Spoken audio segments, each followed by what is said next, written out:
When a game has good movement, we know it. We can just feel it.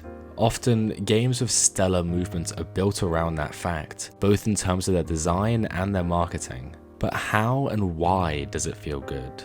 While I'm sure you could name me an endless list of games with outstanding movement mechanics, you may find it hard to explain why.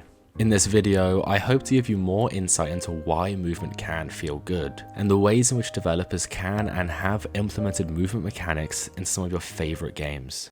Firstly, movement can be enabled thanks to the game's environment. Through the player's interactions with the world around them, swift and fluid movement can be achieved. An obvious example here to talk about is Mirror's Edge, which built its entire game world around the idea that it will be vaulted over, slid under, and interacted with in any which way the player wants. This allowed for not only varied movement, but expression on the part of the player in the way they wish to interact with it. Some players may aim to achieve blistering speeds, while others prefer to make their movement as stylish as possible. While Mirror's Edge was built entirely around its parkour mechanics, I don't think it's the best example of world-enabled movement. Insomniac have time and time again proven to be masters in creating fluid, graceful movement. But while you may be thinking I'm referring to Spider-Man, I'm in fact referring to their earlier, lesser known Xbox exclusive title, Sunset Overdrive.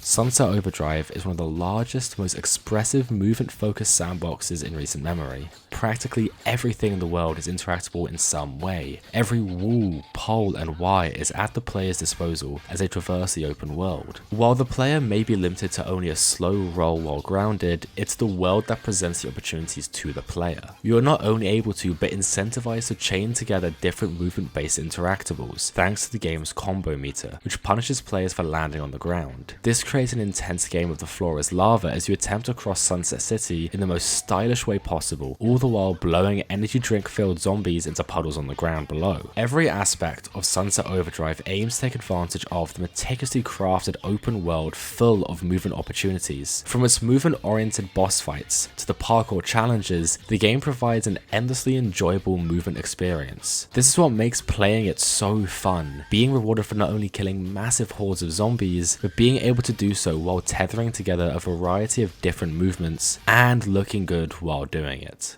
The other end of the spectrum is, of course, player movement. Giving players the tools at their fingertips to move gracefully through a game is a very empowering thing. Swinging through New York as Spider-Man, flipping over bullets in My Friend Pedro, and doing literally anything cool in Apex before Respawn removes it. These are all great examples, but the one that comes to mind for me is Krunker. While its movement tech isn't that deep, it's how the developers have chosen to implement it which is interesting. Unlike games like CS, bunny hopping, often referred to as bee hopping, is a central movement mechanic which is intentionally implemented on the part of the developers. Even more than that, it's clear how it's influenced the other aspects of the game. In stark contrast to Sunset Overdrive, map layout actively attempts to reduce the player's freedom. Tight corners, obstacles, and multiple angles all work to push back against the oppressive nature of the game's maneuverability.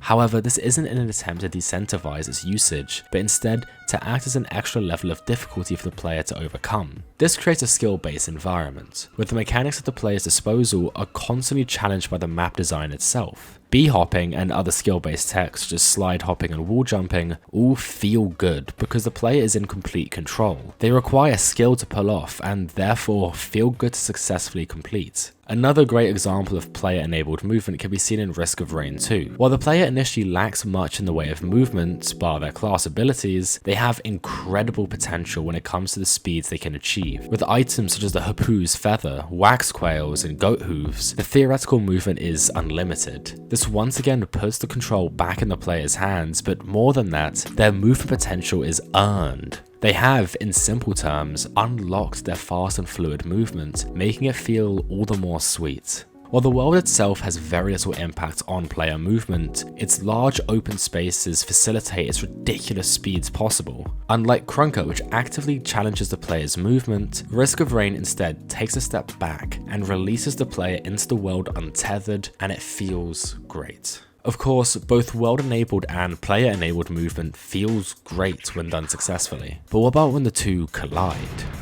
Ghost Runner is a great example of this. While the player can b-hop, slide and wall run, the world also offers verticality in terms of grappling points which fling the player high into the air. This allows for mixing of both, chaining environmental elements into player-controlled movement. This is when movement can feel the most freeing, allowing for endless expression. However, there's one example, which is unmatched in its ability to provide endless movement opportunities with both fantastic player-led movement available and a dynamic sandbox that the player can roam around in. And it's seen within a first-person shooter campaign.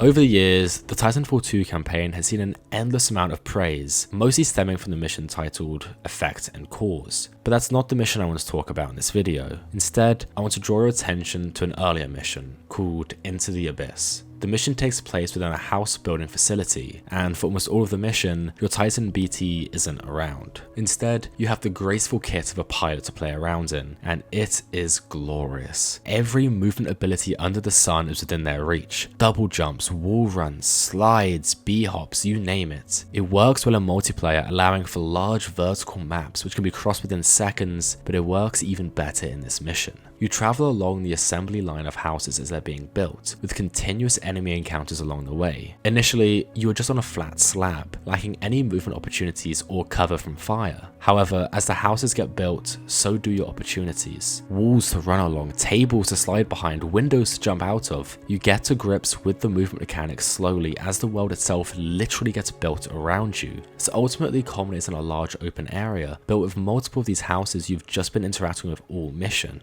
You are given this area to test the skills you've developed through the mission, and its contrast at the start highlights how pivotal Titanfall's world design is to the movement available to the player. This mission is not only able to highlight Titanfall's effortless movement, but is able to teach you, the player, how to use movement to interact with its world, and it feels amazing. To have full knowledge of your capabilities, your opportunities, your arsenal, it's freeing. And that's when movement feels best, when you have complete control not only of your character, but how they traverse the world around them. Thanks for watching.